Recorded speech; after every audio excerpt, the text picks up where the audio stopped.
السلام عليكم يا اخواني. النهارده زي ما وعدتكم في الفيديو اللي فات. هعلمكم النهارده خدعة او حركة. فالاول بما ان ده اول فيديو يعني للقناة عن الخدع وكده، فهبتدي اعلمكم الاساسيات الاول. انا طبعا دورت على اليوتيوب كله وما لقيتش اي فيديو بيتكلم عن اسماء الكوتشينة. احنا عندنا لونين في الكوتشينة واربع اشكال. عندنا لونين واربع اشكال. ده الاول دون اسمه ايس، حرف ما اسموش واحد ولا حاجة، اسمه ايس.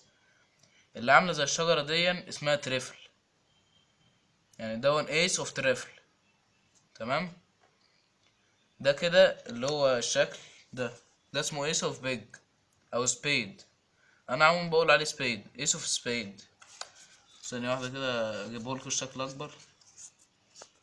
اقول له هو ده الايس اوف سبيد، اللي هي عاملة زي التفاحة المقلوبة. دون اسمه كينج، اسموش الشايب ولا حاجة. كينج اوف سبيد. ودون الايس اوف هارت، قلب يعني هارت. خلي دي من في الاخر. دون الايس اوف كارو، ما اسمهاش سمبوكسة ولا حاجة، ده اسمه كارو. ودي كوين اوف كارو. وده الجاك، مش الواد، ومش على طول بيقش ولا حاجة. ده جاك اوف تريفل. تمام. ده كده كان الفيديو الاولاني لينا عن الاسامي بتاعه ورق الكوتشينة. ان شاء الله الفيديو الجاي هعلمكم بقى اول حركة اللي هي ازاي نفرش الكوتشينة.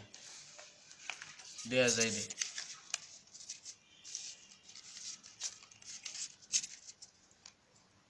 كده. طبعا هي بتيجي معايا من اول مرة كده عشان انا متدرب عليها. برضه هعلمكم ازاي تقلبوهم كده.